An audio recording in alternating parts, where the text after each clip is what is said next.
Gérald Darmanin. Le premier, c'est de montrer qu'il y avait un avant et un après lui, dans la mesure où vous êtes dans un contexte d'instabilité gouvernementale et Gérald Darmanin ne sait pas s'il va rester ministre jusqu'au 16 janvier, jusqu'à février, voire s'il va passer l'année 2025. Le deuxième élément, c'est qu'on est dans un contexte d'adoption du budget. Et pour faire adopter un budget, vous allez avoir des arbitrages dans la mesure où nous sommes en déficit assez important, entre 5 et 7%, et que la ministre des Comptes publics, Amélie de Montchalin, va proposer des baisses de réduction de dépenses publiques. Et donc, tous les ministères vont être visés.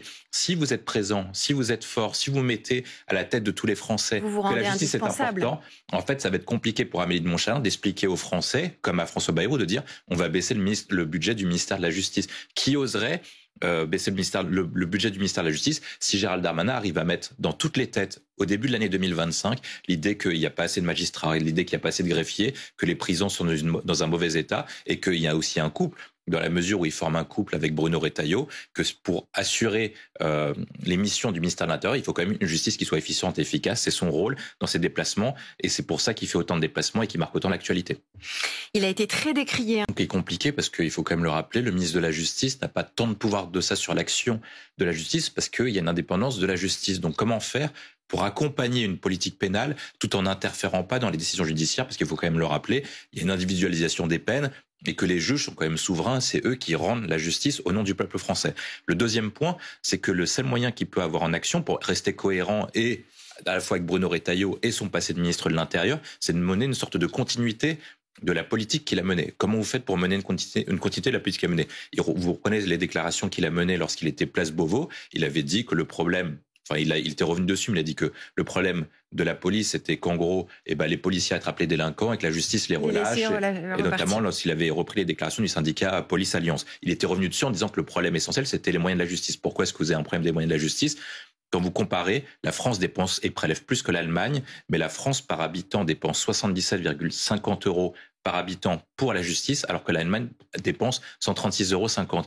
Et par conséquent, vous avez des conséquences qui sont très concrètes, c'est-à-dire que vous avez moins de greffiers, vous avez moins de magistrats, ce qui fait ce qui allonge les délais, ce qui fait que vous avez moins de places de prison disponibles et que vous avez 100 000 peines de prison qui sont inexécutées. Donc dessus, il dit, pour assurer la sécurité en France, il faut que les policiers fassent leur travail, mais que la justice ait les moyens de le faire aussi. Et enfin, pour revenir sur le propos que vous disiez donc sur les narcotrafics, en fait, il essaie de faire à peu près la même chose. Il essaie de dire que pour lutter contre le narcobanditisme, le problème c'est pas l'action de la police, c'est les moyens de la justice qui sont pas en mesure de pouvoir lutter contre le grand banditisme, dans la mesure où il n'y a pas un parquet qui est spécifique et que les moyens sont beaucoup plus importants. Lorsque vous comparez comment les États-Unis ont fait pour lutter contre le trafic de drogue et comment nous on fait, on voit bien que par rapport aux années 80 aux États-Unis, on voit bien qu'on a beaucoup moins de moyens et que on est moins bien équipés dans la mesure où les grands banditismes sont équipés, ils connaissent les procédures, ils savent comment contourner les règles pour faire en sorte de passer entre les mailles du filet, notamment en mettant des jeunes en avant, etc. Alors justement, il s'exprime dans Le Parisien ce matin, il détaille ce grand plan de lutte contre le narcotrafic. Je pense qu'il a un alignement des planètes qui est plutôt favorable. Moi, je n'exclurais pas qu'il a réussi non seulement à récupérer les 500 millions que vous citez, mais en plus qu'il a réussi à obtenir une augmentation du budget pour différentes raisons. La première, c'est que c'est un proche, il est considéré comme proche du président de la République, donc il a un poids prédominant dans les arbitrages que n'avaient pas d'autres personnalités comme Didier Migaud notamment. Le deuxième paramètre, c'est la situation inédite de l'Assemblée nationale. Vous avez un bloc central qui est minoritaire et qui est sous la suspension d'une motion de censure et du Nouveau Front populaire et du Rassemblement national. Le Nouveau Front populaire est proposé Lucie Castel. Lucie Castel s'était fait connaître notamment en proposant l'amélioration des services publics. Donc, est-ce que le Nouveau Front populaire va bloquer Gérald Darmanin sur l'augmentation des moyens de la justice, alors qu'eux-mêmes dénoncent une clochardisation de la justice et une popularisation des services publics? De la même manière, on a du mal à imaginer Marine Le Pen qui bloquerait Gérald Darmanin en disant on censure un gouvernement ou on bloque un gouvernement qui va augmenter les moyens de la justice, alors qu'elle-même dénonce une augmentation de l'insécurité et le laxisme supposé de la justice. Le dernier point que moi je vois intéressant, c'est le poids de Gérald Darmanin en termes médiatiques. C'est-à-dire que là, actuellement, ce qu'il réussit à faire de manière assez habile, c'est qu'il met au cœur des préoccupations le sujet de la justice. Si on se rappelle, notamment sous le gouvernement Barnier, Barnier avait parlé beaucoup de la dette et du déficit, ce qui a fait que la dette et le déficit est passé en deuxième préoccupation des Français. Donc, vraisemblablement, avec l'action de Gérald Darmanin, dans 1, 2, 3, 4 semaines, dans les prochains sondages ELAB et IFOP, vous aurez les Français qui vont dire « Ah ben on savait pas qu'il y avait une surpopulation carcérale, on savait pas qu'il y avait uniquement 8000 magistrats et greffiers pour 250 000 policiers. » Et donc, il faudrait augmenter les moyens si on veut avoir un ministre de l'Intérieur efficace et un ministre de la Justice efficace. Et moi, je pense qu'il y a un dernier point, c'est le poids de Gérald Darmanin au sein du parti présidentiel. Ça veut dire qu'il avait fait un deal avec Gabriel Attal pour lui laisser la place au groupe et à Renaissance. Et je pense qu'il lui rappellera habilement au moment du vote que si il veut récupérer son dû, il faudra peut-être qu'il le soutienne dans son arbitrage contre Amélie de Montchalin et François Bayrou lors de cette négociation d'augmentation du moyen. Donc peut-être que c'est enfin l'alignement des planètes pour lui, un peu comme c'était l'alignement des planètes pour Attal lorsqu'il arrive au ministre de l'Éducation nationale après le passage de Pape Ndiaye. 3 choses qui marquent l'opinion publique depuis la dissolution. La première, c'est l'instabilité gouvernementale. Les Français maintenant s'attendent à ce qu'on ait plusieurs gouvernements, surtout depuis la censure de Michel Barnier. La deuxième chose, c'est que le Parlement est beaucoup plus puissant désormais que le gouvernement, et ça veut dire que ça emporte des conséquences dramatiques, notamment sur la perception des Français qu'ont de la classe politique. Il y a un sondage qui marque, c'est le sondage fait par Ipsos Fracture Française, qui dit 83% des Français pensent que les politiques n'agissent pas pour l'intérêt des Français, mais uniquement pour les intérêts partisans ou leur intérêt personnel. Et une troisième chose qui marque, c'est l'impuissance publique. C'est-à-dire qu'aujourd'hui, on considère qu'en raison de l'instabilité politique et en raison de la situation qui est bloquée, les politiques ne peuvent pas agir concrètement. L'objectif de Gérald Darmanin aujourd'hui, c'est de montrer qu'il obtient 2-3 résultats. On a vu notamment, ils avaient cité le cas de Bruno Retailleau. Bruno Retailleau est devenu populaire, non pas en faisant des grandes actions, il n'a pas limité la délinquance, l'insécurité en 3 mois de passage à Place Beauvau, mais il a réussi à montrer qu'il pouvait agir sur 2-3 sujets et qu'il était en capacité de pouvoir agir concrètement pour la vie des Français. Si Gérald Darmanin obtient, ne serait-ce que, ça a été rappelé notamment par le syndicat de magistrats, un budget équilibré ou une augmentation du budget de la justice, qu'il arrive à obtenir 2-3 actions symboliques, les Français considéreront qu'il a bien agi et qu'il a amélioré la fonction de garde des Sceaux, avec une question qui est simple. Hormis Robert Badinter, est-ce que les Français se sont souvenus d'un seul garde des Sceaux ces 30 dernières années? Donc c'est compliqué lorsque vous êtes garde des Sceaux. Si Gérald Darmanin réussit son passage, il fera à peu près le même coup qu'avait fait Nicolas Sarkozy lorsqu'il est passé Place Beauvau avec Jacques Chirac, c'est-à-dire qu'en fait il aura créé un style nouveau de comment on fait pour être un bon garde des Sceaux, comme Nicolas Sarkozy a créé un manuel qui avait été copié à l'époque par Manuel Valls et ensuite par Gérald Darmanin. Roland et William Tessy, vous aviez un événement à retenir de cette année 2024. William T, ce serait ? La dissolution. Évidemment. La dissolution, parce que toute la situation politique est expliquée par la dissolution. Et je pense qu'aujourd'hui, même si par cas on peut avoir des explications, je pense que personne ne sait véritablement ce qui s'est passé dans la tête du président de la République pour justifier et pour mettre en place cette dissolution, parce que en raison de circonstances qui sont prévues, en fait, on savait à peu près au regard des résultats des élections européennes qu'on n'aurait pas de majorité. Donc pourquoi dissoudre? Il avait justifié la dissolution en disant qu'il y aurait un problème pour faire adopter le budget 2024. Aujourd'hui, le budget 2025, on a toujours autant de mal à le faire adopter, est encore plus difficile à adopter. Il avait dit également qu'il ne pourrait pas faire d'alliance avec les Républicains, mais il fait une alliance avec les Républicains avec une majorité encore plus étroite que celle qu'il aurait pu le faire sous la précédente législature. Donc on ne comprend pas pourquoi il l'a fait, et je pense que le sujet essentiel, qui va être notamment peut-être un sujet notamment des vœux ou de ses prochaines allocutions et de ses expressions, ça va être pourquoi est-ce qu'il l'a fait. Je pense qu'à l'heure actuelle, beaucoup de Français ne comprennent pas pourquoi il l'a fait. John-Christopher Roland, vous êtes d'accord avec William Info. William T, le parti qui a tiré son épingle du jeu en 2024 ? J'aurais pu dire LR si Barnier était resté. Parti qui a tiré le PS, le Parti socialiste, parce que on a souvent dit, lorsque Michel Barnier avait été nommé, que c'était un grand exploit pour les Républicains d'avoir réussi à obtenir Matignon au regard de leur faible poids électoral. Et je dirais que beaucoup de personnes critiquent Olivier Faure, parce que il lui reproche notamment ses incohérences avec Jean-Luc Mélenchon, et du côté de LFI, il lui reproche d'être trop proche d'Emmanuel Macron. Mais en fait, il a réussi un exploit qui est incommensurable. Il a récupéré un parti qui a fait 1,7% à l'élection présidentielle. Il a obtenu 60 députés désormais. Il a fait en sorte que le Parti socialiste obtienne plus de 13% aux élections européennes. Et beaucoup de personnes pensent que le PS pourra concurrencer la France insoumise à gauche lors de la prochaine élection présidentielle si elle n'est pas anticipée. Et rien que ça, passer de on peut gagner alors que vous avez enregistré que 1,7% lors de l'élection présidentielle relève d'un exploit incommensurable. Donc je dirais que c'est le parti qui s'est démarqué parce qu'il arrive à la fois à peser au sein d'une union de la gauche, donc au sein des forces de Jean-Luc Mélenchon, et il peut également tirer son épingle du jeu pour 2025 parce que c'est peut-être là l'échappatoire de François Bayrou, s'il ne veut pas rester dans les mains de Marine Le Pen et du Rassemblement national, une échappatoire pour éviter une motion de censure. Alors justement, le Rassemblement national, je pensais que vous alliez me répondre ça parce que c'est vrai, hein, John-Christopher Roland, que 2024, c'est quand même... Vous avez plusieurs leviers d'action. Le premier, c'est qu'il faut lutter contre la consommation parce que vous avez une explosion de la consommation qui est intimement liée au fait que la France est un des pays les plus pessimistes et un des pays qui consomme le plus de de drogue, de stupéfiants ou même de médicaments pour soulager les problèmes de dépression. L'autre point qui est essentiel, donc pour lutter contre la consommation, il faut l'aide de Bercy, notamment pour davantage faire payer les consommateurs, ou en tout cas limiter la consommation pour assécher le marché. Le deuxième point, c'est qu'il faut une action qui est internationale. C'est-à-dire que si vous voulez agir, la plupart de la production ne se fait pas en France, mais vient des pays étrangers, notamment du Maghreb et d'Amérique du Sud. Ce qu'avaient fait les États-Unis, c'est qu'ils avaient notamment bombardé, en tout cas militarisé leur action, pour faire en sorte que les coûts de production s'envolent, dans la mesure où c'est difficile de produire. En fait, plus vous bombardez les lieux, plus vous menez des actions militaires, plus le coût de production est élevé et plus vous rendez le marché inintéressant à l'exportation. Et c'est ce qui avait marché. Et là, je pense que la difficulté, c'est qu'il n'est pas tout seul, il doit agir dans le cadre européen et donc mener une action de concert. L'Union européenne a une puissance commerciale qui est très forte. Si l'Union européenne menait des sanctions commerciales contre les pays producteurs et contre les pays d'Amérique du Sud, notamment dans le cadre éventuellement d'un accord avec le Mercosur, ça envolerait les coûts de production et ça rendrait le marché beaucoup moins intéressant en France. Et il y a un dernier point, c'est qu'il faut lutter contre le grand banditisme, auquel ils ont des moyens d'action qui sont très développés.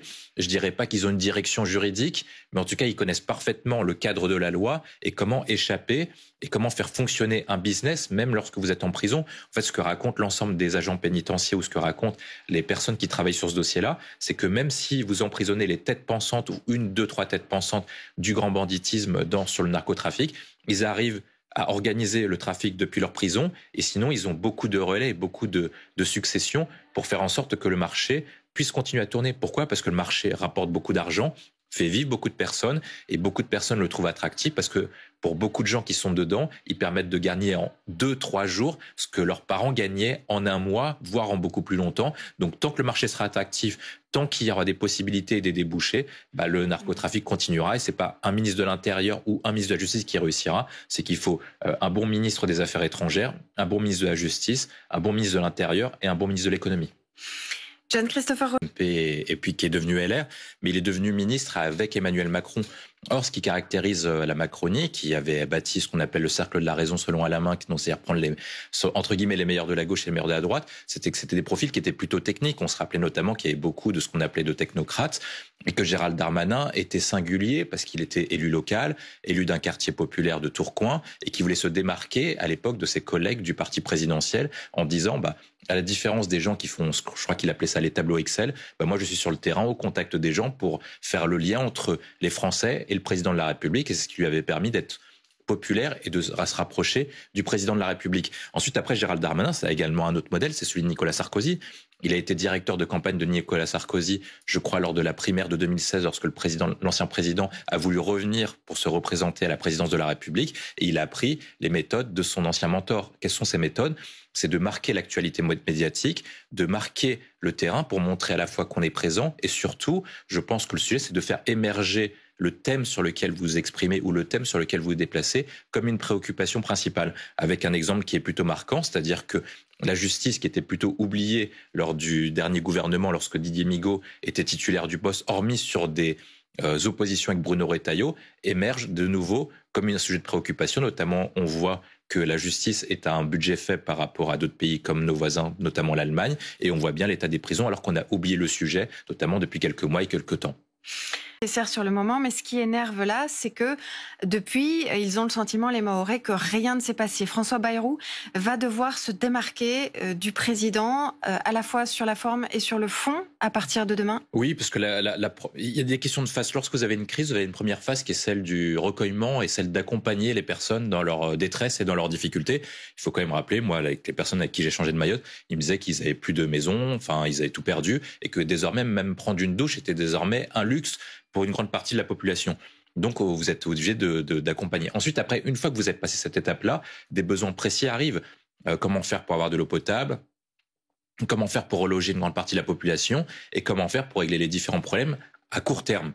Et pour ça, en fait, ils appellent à la puissance publique en disant que c'est le département le plus pauvre de France, qui sont beaucoup moins bien dotés que d'autres départements et qu'ils ont l'imagination, j'imagine, de se dire que si par cas, il y a une catastrophe naturelle était arrivée à Pau, Pau aurait eu plus de moyens, la ville de François Bayrou où il est maire, que Mayotte. Et je pense que c'est ce décalage-là qui fait qu'ils ont l'impression d'être des citoyens de seconde zone. Et c'est pour ça qu'ils se rebellent et ils ont une contestation très forte à la fois contre le président de la République et contre le Premier ministre. Donc aujourd'hui, lorsque François Bayrou va arriver, notamment demain, son sujet, ça va être de rassurer la population en disant que l'État va être aux côtés de nos compatriotes pour pouvoir apporter les fonds d'urgence, la relocalisation. Mais ça, Emmanuel Macron l'a déjà fait. Oui, mais il l'a déjà fait. Oui, mais le problème, c'est qu'en fait, ça n'arrive pas. Moi, ce qu'on m'expliquait, notamment, c'est qu'ils avaient besoin de 100 000 mètres cubes par jour et qu'actuellement, ils en avaient que 20 000 et qu'ils ne comprenaient pas pourquoi on ne faisait pas appel à Madagascar ou à d'autres territoires aux alentours pour apporter les biens les plus essentiels comme l'eau potable. Ensuite, après, sur les questions de relocalisation, je pense qu'il y a un problème, notamment,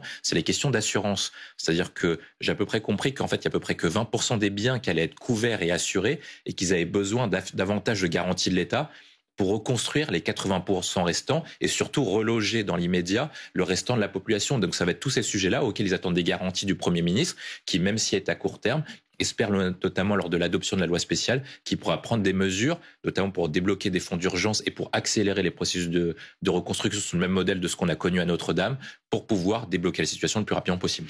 John Christopher Rolland, comme le disait John Christopher Rolland, également annoncé vraiment des choses palpables.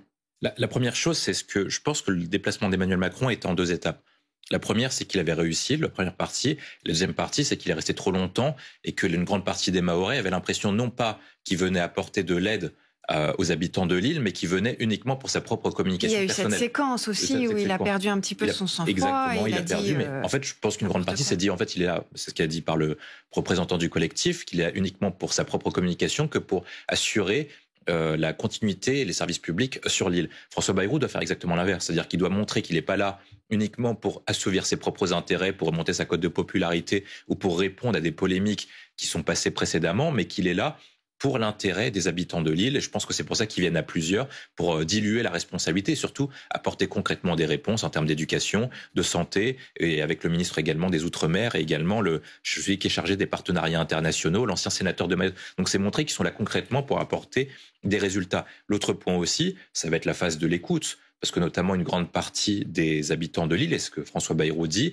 et c'est pour ça qu'il veut bâtir des échanges avec les habitants, les représentants d'élus, les différentes organisations intermédiaires, c'est d'établir un contact avec eux pour établir une relation à long terme. Il ne s'agit pas uniquement de répondre à une situation d'urgence. Une fois qu'on répondra à la situation d'urgence, beaucoup d'habitants de l'île se diront, en fait, une fois qu'ils auront répondu et que l'actualité médiatique ne sera plus sur nous, on va nous oublier, on sera encore relégué au deuxième plan, comme c'est toujours le cas. Mais co-construire une phase pour que Mayotte soit dans un meilleur état après le cyclone qu'avant le cyclone. Je pense que c'est ça l'objectif de Bayrou, notamment dans une phase de répondre aux recommandations qui sont sur place, dans la mesure où il apparaît, je pense, actuellement, pour beaucoup d'habitants de l'île, comme un peu déconnecté et pas en phase avec les préoccupations des habitants. Merci beaucoup à tous les deux dans l'actualité. Et le fait qu'il ait perdu les élections législatives fait qu'il va plus être collé à Le Pen et donc au barrage, au plafond de verre. Je me dirais... Et personne qui sort vraiment du lot, alors, si vous devez réfléchir. Gabriel Attal, quand même. Gabriel Attal, parce qu'en fait, il a eu tous les bienfaits d'être à Matignon, c'est-à-dire qu'on lui donne du crédit de l'exercice gouvernemental, mais je pense qu'il apparaît pas comme abîmé, parce qu'en fait, il s'est fait dissoudre, et en fait, c'est pas lui qui a perdu son poste, c'est plutôt Macron qui l'a fait perdre, et je pense que les Français lui reprocheront pas à Gabriel Attal de le faire, donc si je mettrais un espoir, ce serait lui, et si je mettrais un espoir féminin, je mettrais Clémence Guettet d'LFI. Pourquoi ? Parce que je pense qu'elle s'est illustrée en se démarquant de Jean-Luc Mélenchon comme vice-présidente de l'Assemblée et qu'elle a montré qu'elle avait les capacités de pouvoir coordonner un programme à gauche. Et je pense que le futur de la gauche se constituera sur la question de l'union. Ah oui, plutôt Clémence Guettet qu'une Mathilde Panot ou quelqu'un qui a la voix qui porte un peu plus. Parce que comme elle était au cœur du programme, notamment comment faire pour mettre tout le monde autour de la table et que c'est compliqué à gauche, ça montre quand même qu'elle a des qualités diplomatiques et d'expertise qui pourront l'aider dans les temps à venir. À votre tour, John, et qu'on se reconstruise vraiment politiquement. Je pense que le 16 janvier, je suis enregistré, donc j'essaie de faire un prono. Je pense qu'il ne sera pas censuré. Il n'y a rien à gagner. Je pense qu'il ne sera pas censuré pour une raison simple, c'est que pour plusieurs raisons. La première, c'est que Marine Le Pen a déjà appuyé sur le bouton de la censure et que ça lui coûte désormais électoralement. On se souvient que des agriculteurs sont partis taguer des permanences de députés du Rassemblement national en disant c'est à cause de vous, notamment que Ursula von der Leyen a pu signer l'accord Mercosur parce que Barnier est tombé et que la France s'est affaiblie. Le deuxième paramètre, c'est que elle va être au plus proche de son actualité judiciaire, le 31. Les hypothèses comme quoi elle pourrait pousser à l'instabilité gouvernementale pour forcer à la démission d'Emmanuel Macron fait que dans les calculs, si je me trompe pas, il faut qu'Emmanuel Macron démissionne le 20 février. Je pense que Emmanuel Macron, juste par principe, juste par égo, fierté, ne laissera pas quelqu'un lui dicter son agenda. Et donc, s'il doit repousser l'échéance, il repoussera l'échéance après pour que Marine Le Pen ne bénéficie pas éventuellement de cette grâce. Le dernier point, c'est que je n'exclus pas non plus que le Parti socialiste laisse une petite chance à Bayrou en disant François Bayrou ne correspond pas exactement à nos demandes, mais si on veut développer notre autonomie dans l'objectif de présidentiel de 2027, il faut qu'on arrive à se démarquer de Jean-Luc Mélenchon. Et tant qu'on suit la stratégie de Mélenchon, certes, on gagnera des sièges de députés, mais on sera bloqué à uniquement 28% des scores au premier tour d'une élection présidentielle ou législative, alors qu'historiquement, moi c'est ce que je rappelle à chaque fois, la gauche a toujours fait 40% à l'élection présidentielle. À l'époque de François Mitterrand, de Hollande ou de Jospin, le total des gauches faisait 40. Donc comment vous faites pour passer de 28 à 40 ? Il faut séduire des électorats, notamment qui vont voter pour Emmanuel Macron. Donc j'exclus pas que le PS petit à petit change de stratégie. Et donc que Bayrou peut-être ne fera pas grand-chose, mais il a une capacité incroyable, c'est ce que tout le monde dit, c'est qu'il a la capacité de la survie politique, et aujourd'hui, il faut ça pour survivre à Matignon. John Christophe. D'homme de terrain de proximité et à l'écoute des syndicats. En fait, lorsqu'il est passé au ministère de l'Intérieur, ce qui a marqué son action, c'est qu'une grande partie des syndicats de policiers étaient satisfaits de son passage à Place Beauvau. On peut être pour ou contre son bilan, mais le résultat, c'est que lorsque vous interrogez l'ensemble des syndicats, ils sont plutôt disant que c'était un ministre qui était à l'écoute et qui répondait aux différentes préoccupations. Là, de la même manière, ce qu'on pourrait lui reprocher, c'est de lui dire qu'il fait uniquement un coup de communication et qui vient là uniquement pour assouvir ses propres intérêts personnels. Et donc, s'il faisait uniquement un passage éclair au tribunal judiciaire, l'ensemble du personnel de la magistrature de ce tribunal aurait pu dire il est uniquement là pour faire un coup de com', il n'est pas là pour nous écouter, il est là uniquement pour mettre des sujets sur la table et pour exprimer quelques sujets politiques en restant plus longtemps, en étant à l'écoute de tout le monde, et je pense en faisant quasiment tout le tour, même allant voir l'ensemble des catégories de fonctionnaires, donc pas uniquement les magistrats, mais les greffiers ou même les fonctionnaires de catégorie C. Je pense qu'il veut montrer qu'il est à proximité de tout le monde et qu'il travaille son image d'élu populaire. John Christopher Rolland, ce qui est assez facile, il a été une figure politique de 2024. Je pense qu'il aurait pu, mais le fait qu'il ait perdu les élections législatives fait qu'il va plus être collé à Le Pen et donc au barrage, au plafond de verre. Je me dirais... Et personne qui sort vraiment du lot, alors, si vous devez réfléchir. Gabriel Attal, quand même. Gabriel Attal, parce qu'en fait, il a eu tous les bienfaits d'être à Matignon, c'est-à-dire qu'on lui donne du crédit de l'exercice gouvernemental, mais je pense qu'il apparaît pas comme abîmé, parce qu'en fait, il s'est fait dissoudre, et en fait, c'est pas lui qui a perdu son poste, c'est plutôt Macron qui l'a fait perdre, et je pense que les Français lui reprocheront pas à Gabriel Attal de le faire, donc si je mettrais un espoir, ce serait lui, et si je mettrais un espoir féminin, je mettrais Clémence Guettet d'LFI. Pourquoi ? Parce que je pense qu'elle s'est illustrée en se démarquant de Jean-Luc Mélenchon comme vice-présidente de l'Assemblée, et qu'elle a montré qu'elle avait les capacités de pouvoir coordonner un programme à gauche, et je pense que le futur de la gauche se constituera sur la question de l'union. Des éléments dans sa manche pour avoir encore un effet d'annonce à l'instant ? Si je dois émettre une supposition, il va accentuer, il va répéter le même message qu'il a répété depuis sa prise de fonction. Qui veut du budget, qui veut agir sur ses différentes priorités. Mais je pense que la question sur laquelle il va insister là tout à l'heure, elle va être double sur la question du budget, mais surtout sur la question de l'attractivité du métier et des différents métiers. Parce qu'on dit souvent, il faut recruter davantage de magistrats, mais il faut surtout des greffiers pour que le tribunal fonctionne correctement, et des fonctionnaires de catégorie C, des secrétaires, etc., pour aider, pour soulager la tâche des magistrats et des greffiers. De la même manière, mais peut-être que ce sera plus tard davantage dans une prison, s'il veut construire davantage de prisons, il faut renforcer l'attractivité des agents pénitentiaires qui sont dans un métier qui est très difficile, qui est très exposé et surtout qui n'est pas très attractif en termes de recrues et en termes de conditions de travail. Et il va peut-être insister notamment sur les conditions de travail des différents agents du ministère de la Justice, que ce soit les magistrats, les greffiers, les fonctionnaires de catégorie C ou les agents pénitentiaires. On va retourner sur place. C'est quoi sa volonté ? Montrer qu'il est sur le terrain et pas en vacances ? Sa première volonté, c'est de montrer qu'il y a un avant et après lui. C'est-à-dire qu'aujourd'hui, moi souvent, quand on me pose la question, je pose la question suivante, c'est-à-dire est-ce que vous avez retenu le nom des derniers gardes des Sceaux, hormis Robert Badinter qui a fait un passage marqué à Place Vendôme ? Il n'y a pas beaucoup de ministres qui ont marqué leur moment, dans la mesure où c'est compliqué d'agir comme ministre de la Justice. Lui, il a deux priorités. La première, c'est de marquer son moment en sachant que il a davantage un CDD qu'un CDI à Place Vendôme au regard de l'instabilité gouvernementale. Et il arrive surtout dans un contexte de négociation budgétaire. Et aujourd'hui, le budget de la justice est très faible. C'est-à-dire que la justice, à peu près en France, on dépense par habitant 77,50 € pour la justice contre 136,50 € pour l'Allemagne. Donc vous êtes du simple au double. En France, vous avez un problème essentiel, c'est que à peu près vous avez un État régalien qui est faible, donc très peu de moyens pour la justice, pour le budget du ministère de l'Intérieur et beaucoup de budget sur d'autres sujets, notamment le social, les retraites, les dépenses de santé, etc. Donc vous êtes en négociation.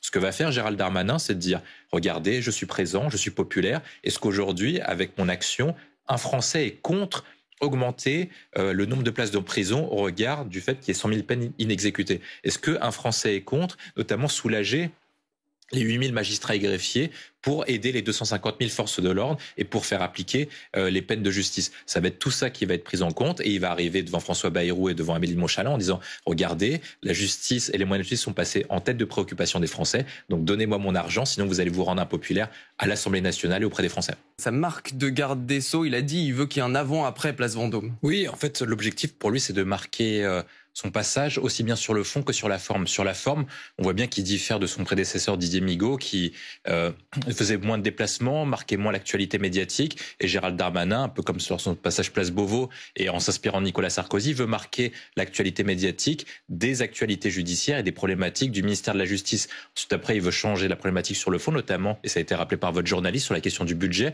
parce que la France dépense à peu près 2 fois moins que l'Allemagne, et pourtant la France dépense et prélève plus que nos voisins outre-Rhin. Donc comment expliquer un tel écart si ce n'est que on dépense beaucoup moins sur le régalien que sur différents sujets. Et lui, ce qu'il veut faire, c'est obtenir un arbitrage qui est favorable. Je suis présent sur la scène médiatique, j'ai éveillé la question de la justice et des problématiques de la justice auprès de nos compatriotes. Nos compatriotes veulent davantage de justice, une justice qui soit plus ferme et qui soit plus rapide. Et pour ça, vous devez me donner davantage de budget. Là, ce qu'il essaye de faire, c'est de se donner du poids politique, se donner des armes pour convaincre et Amélie de Montchalin et François Bayrou dans un contexte budgétaire tendu, de dire si vous renoncez à me donner des moyens supplémentaires, vous renoncez à aider un ministre qui peut-être sera un ministre populaire, qui portera des revendications partagées par une grande partie de nos concitoyens.